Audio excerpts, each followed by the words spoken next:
Good day. I am Dr. Aishwarya J. Ramalingam, Professor, Department of Microbiology, Sree Balaji Medical College and Hospital, Bharat Institute of Higher Education and Research, Krompet, Chennai. So the topic for discussion today is lab diagnosis of bacterial infections. So the SLOs to be discussed here include the student will be able to understand the specimens to be collected, and once the specimen is collected, what happens in the microbiology laboratory. So it has to be processed in a way that either the direct examination such as staining techniques will be done, followed by culture and identification, followed by antimicrobial susceptibility testing.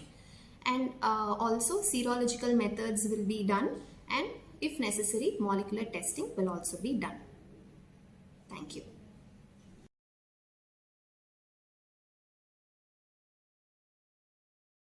So what is the importance of lab diagnosis of bacterial infections? So it is useful for the following purposes. That is, it is useful for the identification of the organisms and targeted treatment. It is also useful for surveillance purpose and for outbreak investigation, and to start appropriate post-exposure prophylaxis, and also to initiate appropriate infection control measures.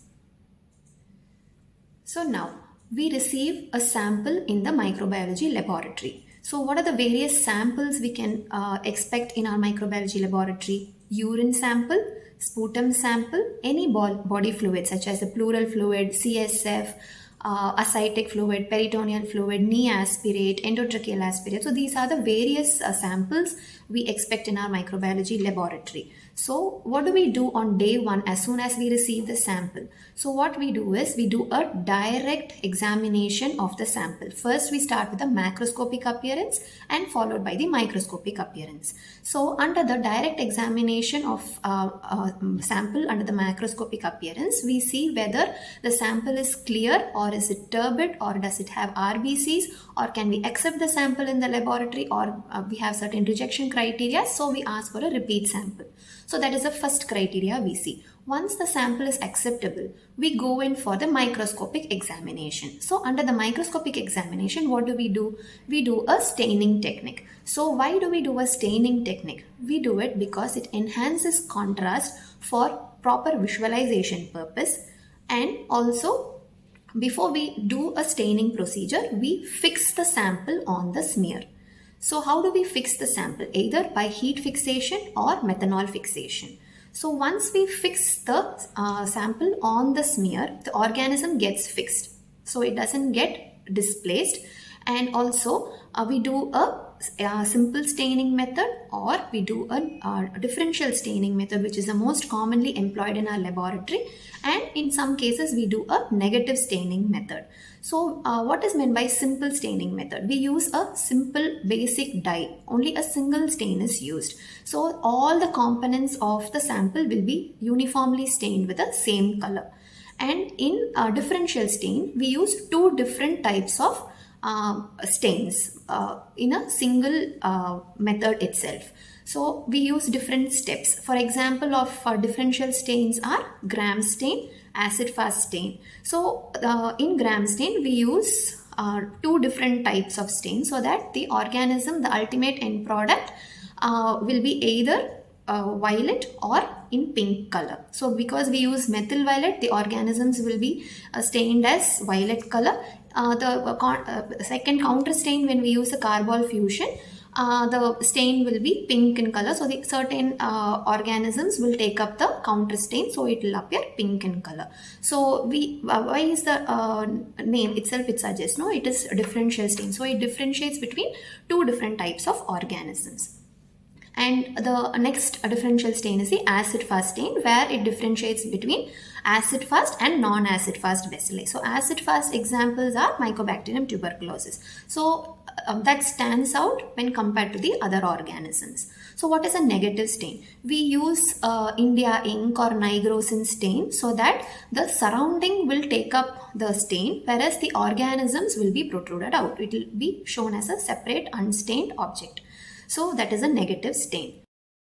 So let's see the types of culture media. The first one is the basal media. The next one is enriched media, the selective media, differential media, and the transport media.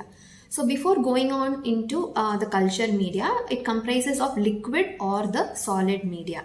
So under basal media, liquid media is the peptone water. So we can add certain nutrition to it and make it nutrient broth. So we can make that nutrient broth as a solid media by adding agar to it. So that is 2% agar. So the next type of media is the enriched media. So enriched media example is the blood agar.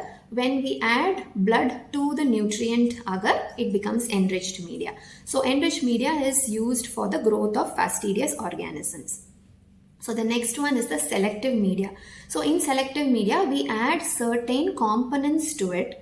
So we inhibit the growth of the commensal bacteria by enriching the growth of the pathogenic bacteria. Examples for selective agar are TCBS agar, DCA, XLD agar. So the next media is the differential agar. So where the example is McConkey agar. So we add certain substances to it, such as the peptone, the lactose, agar, neutral red, and certain bile salts to it, so that it is used to differentiate between lactose fermenting and non-lactose fermenting colonies. So the next media, very important media, is the transport medium. It doesn't help in any growth of the organism. It doesn't allow the bacteria to multiply. It is only a transport medium, as the name suggests. When you expect certain delay in the transport of the specimen from the site of collection to the microbiology laboratory, we use transport media. Examples are Amy's transport medium, Carrie Blair medium, Venkatraman Ramakrishnan medium, and all are used as a transport medium. So we have seen how the sample is being collected and how it is being transported to the lab, and once it is received in the lab, what do? We look for the macroscopic appearance followed by the direct microscopic examination. This is done on day 1. So on day 1, what else can we do? So the sample is being plated on these culture medias. How do we do it? We do it by using a inoculation loop and a inoculation straight wire. So all these are used for culture methods. So what are the different culture methods we use? One is the streak culture. The next one is the liquid culture. The next one is the lawn culture, stab, and the stroke method.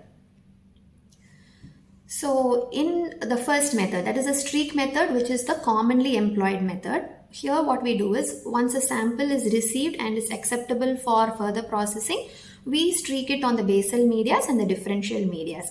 So the picture shows a McConkey agar showing growth of E. coli, Escherichia coli. So this is an example of a streak culture.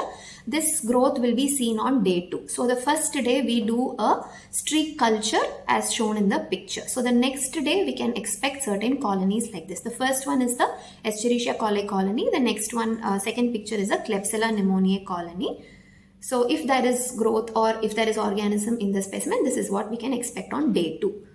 So this is stab culture, wherein this is a semi-solid medium wherein the percentage of agar is reduced. Normally we use 2%, here it is reduced to 0.5 to 1%. So the example for semi-solid medium is a mannitol motility medium. So here we use a straight wire to stab the colony, stab the culture media, so that the next day we can see whether the sugar is fermented and whether the organism is motile. So this is an example for a stab culture. So other methods are the lawn culture. So where do we use lawn culture? It is used for detection of antimicrobial susceptibility testing. So that is done on Muller, Hinton, agar. So now coming on to the incubation conditions. Normally the body temperature is 37 degrees Celsius for most pathogens. So if it is an aerobe, we incubate it at under the oxygen conditions. Whereas if it is anaerobic organism, we require strict anaerobic precautions. So anaerobic conditions, there are lots like replacement of oxygen by carbon dioxide or displacement of oxygen by using reducing agents or pre-reduced anaerobically sterilized media. There are lots of media like the glove box and Macintosh filled as anaerobic jar, candle jar and all that for anaerobic conditions. So most of the organisms which we see day in and day out are aerobic organisms. So there are different non-cultivable organisms which comes under the anaerobic group.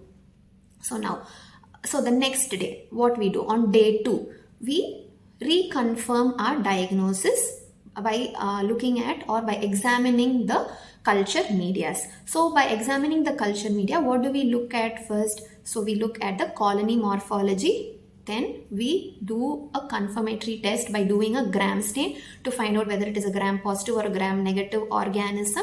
And then we proceed with the biochemical tests. So this is done on day 2 once there is a growth. So by doing a gram stain, we confirm whether it is a gram positive cocci in clusters or pairs or tetrads. If it is a gram negative bacilli, we have a separate set of biochemical reactions for that, and also certain gram positive budding yeast cells like Candida can also be stained by gram staining method. So as I said, we have certain biochemical reactions also. Mostly all these biochemical reactions are done for gram negative organisms. So for gram positive organisms, to differentiate between Staphylococcus and Streptococcus, we do a catalase test. This is an example for a catalase test. This is a tube catalase test. And as I said, for gram negative organisms, we have certain biochemical tests such as the indole production test, citrate utilization test, urea hydrolysis test, and then a mannitol motility medium is all used to find out the identification of the organism. And the other most common test is the oxidase test, which is positive for Pseudomonas species, and the second picture depicts the set of biochemical reactions which are used.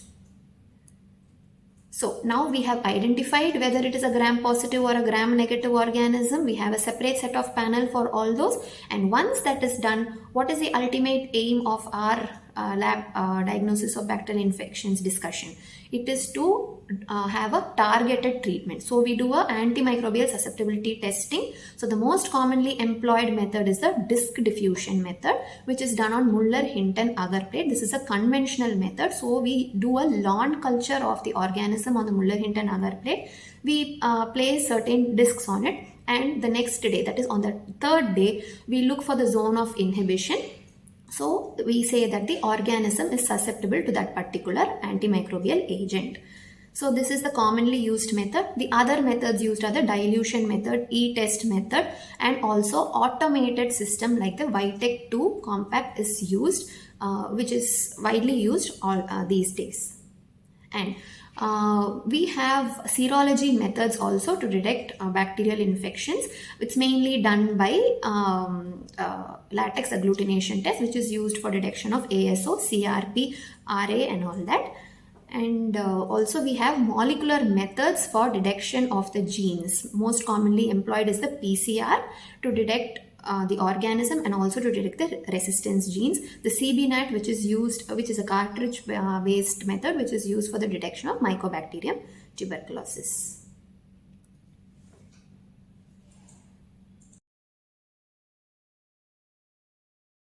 So the take-home message under this discussion is for lab diagnosis of bacterial infections, once the specimen which is received in the laboratory, we do a set of procedures.